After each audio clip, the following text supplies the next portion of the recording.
So one big question that I've gotten is, what are some of the biggest mistakes that first-time home buyers make when they're going through the home buying process or looking for a home or a house Mm.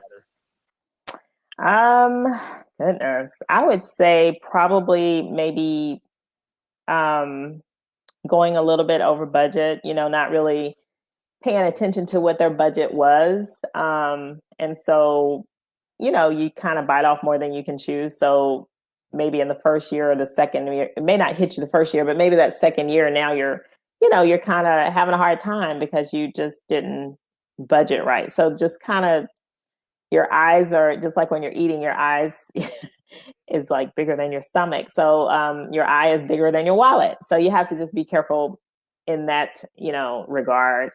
I would also say maybe just not, I won't say necessarily not asking all of the right questions, but just mainly making sure you're understanding all of the process, especially when you're maybe building a home. Because when you're building a home, there's some factors that go into that. That means that, maybe your first year, your taxes won't be as high, but then that second and third year, once that development is built out, Mhm. now your taxes are higher because now there's actually homes in that subdivision for them to actually tax and get that assessed value from the county. So Mhm. um, just making sure that you really understand all of the process when it comes to whatever you're purchasing. And maybe like, huh? I will ask this. Uh-huh. Ties in, you can let me know, but is it a mistake to buy a home that's part of the homeowners association? No, Okay. no. But it's a lot of mixed reviews. Some people feel like, hey, if I have an HOA, I can't do anything. And then some people feel like if I don't have an HOA, there's going to be all these cars in the front of my house, or, people aren't going to take care of their property. So it's so many, there's so many pros and cons that I hear people have when it comes to HOAs. They want to be in an HOA because they don't want someone to paint their house orange, or they don't want to be in an HOA because they don't want someone to tell them what to do with their house. So Uh-huh. it's really the HOA thing really depends on the person, is what I see. I think HOAs can be good though, because they make sure that certain things are taken care of, and it can help your home's value in terms of when you want to sell it. But if you don't have an HOA, you just have to hope that you're in a very good neighborhood, so that it's not maybe trashed out or, things like that. But yeah, Would you go say ahead. for first-time buyers that should be factored into this decision before you even talk to a realtor? Like you should know, like, okay, if this is that big a deal, I should let them know. Hey, As far as HOA, yeah, like if it's a deal breaker or not. yeah, yeah, because there's a way that realtors, unless it's like not listed, but there's a way that we can see if it's an HOA community or not. So if that is a big deal, because you bring up a valid point. I have some that it's a guy right now, and he's like, yeah, and they have to have an HOA because right now it doesn't have an HOA, and he's concerned, with the neighborhood he's in now. Although his neighborhood's nice, but he's just, concerned with years down the line if there's no kind of control or mandate. So I would say yes, if that's something that is important, really whatever is HOA, front entry versus rear entry. I mean, all of those little just details, whatever they can give their agent in terms of requirements so that we can be on the lookout for that. Mhm. Yes. But especially HOA, because that's a yearly fee that, you want to make sure that you either want that or you don't.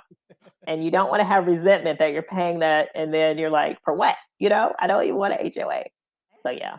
Uh, I will ask this. Yeah. Um, Everything you've said so far, are there any like common myths that you want to dispel about that process? Because a lot of people have opinions about this stuff, and that's Uh-huh. good, but I like to always line up with the facts.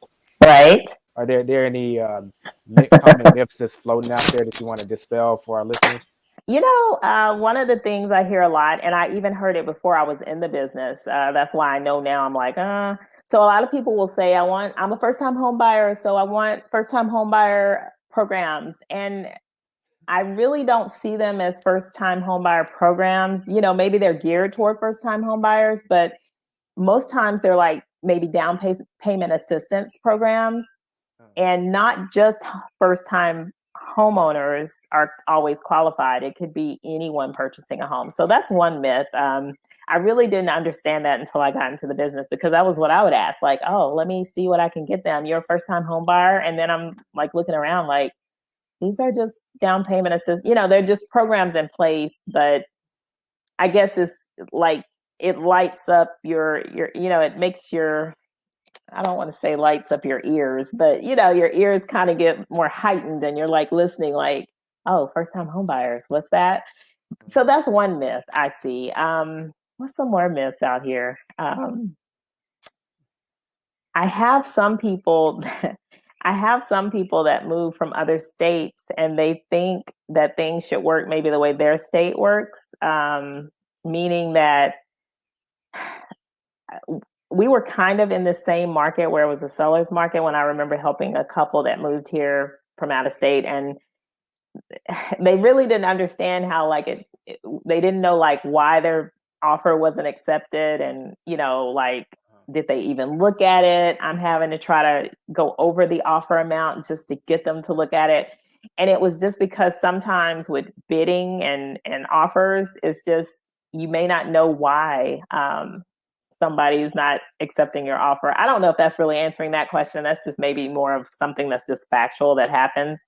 But That's a good point, though. Like, yeah. in terms of people moving out of state, it might be in a different way, but Mhm. states have different conditions they have to live in. So Exactly. some are close, like where you're trying to buy a house might be close to the sea, so you might want to check to see if the house has ever been flooded before. Some states Mhm. have foundation problems, so you want to check for that. So there are things specific to different regions, and states can kind of, when you look at it like that, realtor can really let you know those things up front, so you know what to Right. look for.